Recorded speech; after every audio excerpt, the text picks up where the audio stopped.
She was just a maid. She didn't speak much. She never sat while others ate. But one day, the billionaire caught her staring into the fridge, again and again, and what happened next shocked everyone. Watch till the end to find out why she was doing it and what happened when the truth came out. This story will move your heart in ways you didn't expect. Backhand index pointing right if you believe small acts of kindness can change lives. Like this video and subscribe to Kindness Stories for more emotional stories like this. The Winters Mansion stood tall in the heart of Chicago, walls of glass and steel reaching into the sky like a symbol of success and wealth. Alexander Winters was a billionaire known for his ice-cold demeanor and zero tolerance for nonsense. He was ruthless in business, efficient in routine, and had little patience for emotions. His staff knew him as Mr. Freeze, not just because of his name, but because of how he froze out feelings. Among the dozen employees that worked in his massive mansion, there was one no one paid attention to, a 24-year-old maid named Rosa. She had been working there for just 4 months, quiet, soft-spoken, and almost invisible. Rosa wore the same uniform every day, patched in places, and her shoes had cracks near the soles. Yet she never complained, never came late, and never took extra breaks.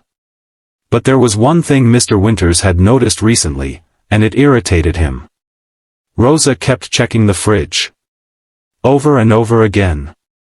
Sometimes in the morning, sometimes after cleaning. She'd quietly walk to the fridge, open it, scan through the shelves, and close it. She never touched anything. But her eyes stayed glued to the containers and expiry dates. It was strange. One afternoon, Alexander came back early from a business meeting, frustrated after a deal went south. As he walked through the hallway, he noticed something from the corner of his eye. Rosa. Once again. Standing at the open fridge, staring. He marched in. "What the hell are you doing?" he snapped. Rosa jumped, slammed the fridge door shut, and backed away, her face pale. I was just. You were just spying? Stealing? Looking for leftovers?" His voice was thunderous. "No, sir. I was just," her voice cracked. "You're fired," he barked without letting her finish. "Pack your things. Get out. I don't need a thief or a spy in my house." The other staff looked on silently as Rosa choked back tears. She didn't argue. She didn't beg. She simply nodded and walked to the staff quarters. By nightfall, Rosa was gone. Alexander tried to return to his normal routine, but something about her silence stayed with him. Not guilt, just curiosity. Why didn't she defend herself? Why was she doing that? 3 days passed. And then something strange happened. Mrs. Carter, the longtime housekeeper, approached Alexander. "Sir, if I may," she hesitated. "What is it, Carter?" "I know you don't like to be questioned, sir, but about Rosa." Alexander frowned. "She was going through the fridge every day. I saw it with my own eyes." "She wasn't stealing, sir," Carter said softly. "She was checking expiry dates." "Why?" Alexander asked coldly. She used to take the expired items home. Not to eat them herself, but to feed the kids in her building. Kids. She lives in a shared apartment in a rough neighborhood. She's been feeding 3 motherless kids from down the hall. Their father's a drunk. She never asked for help.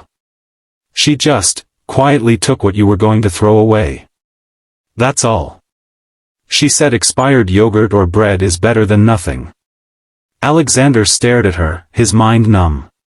She also used her own pay to buy them medicine last week. She had a fever that day but still came to work because she didn't want to lose the job. Suddenly, the silence in the mansion felt colder than usual. That night, Alexander couldn't sleep. He stood in front of the fridge himself, staring. Not at the food, but at the truth. How could he, a man with more money than he could ever spend, throw away food while someone risked shame and job loss to feed hungry children. He remembered the way Rosa trembled, how she didn't protest. She must have thought, no one would believe a poor maid. He didn't feel guilt. He felt ashamed. Rosa's apartment was tiny, with peeling paint and a broken heater. She lived in a cramped room on the 3rd floor of a building where the elevator never worked. But it was home. It had been 4 days since she'd lost the job. She had $12 left and had skipped meals so the neighbor's children, Liam, 6, Daniela, 4, and baby Mira, could eat. When there was a knock on the door that evening, Rosa thought it was her landlady. Probably asking for rent again. But when she opened the door, she froze. Alexander Winters.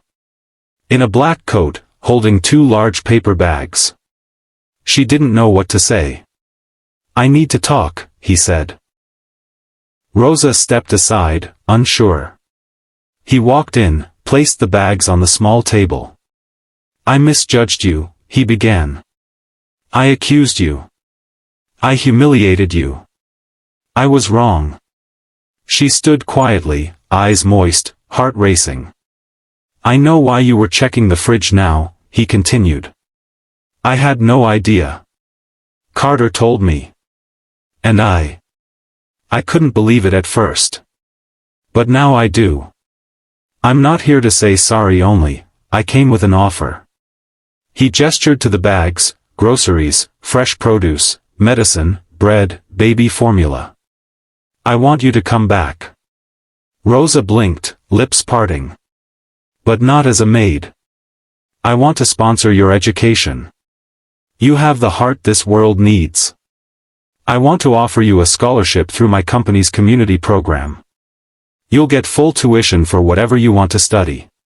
And a job in our nonprofit after that, helping families like yours." She couldn't speak. Her legs felt weak. "Why?" she finally whispered.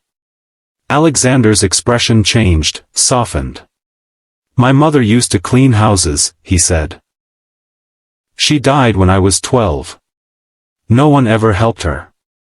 No one believed in her. I guess. I saw her in you.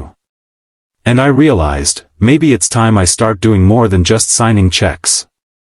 Maybe I need to be kind like she was." Rosa wiped her tears. "I don't know what to say." "You don't need to say anything now," he said gently. "Just, don't lose that heart of yours." A week later, Rosa returned, not as a maid, but as a student intern, helping the new food donation program Alexander launched, inspired by her story. The mansion's kitchen was now a hub where surplus food went to shelters instead of trash bins. The kids she fed? Alexander enrolled them in a private school. And Rosa? She became the director of the program 3 years later, with her degree in community development. People say money makes the world go round, but kindness makes it worth spinning. Sometimes, the quietest people carry the loudest stories. Rosa didn't beg, didn't explain. Yet her silent kindness changed a billionaire's heart. If this story moved you even a little, please like the video and subscribe to Kindness Stories for more powerful tales that remind us, even in a cold world, a warm heart can change everything.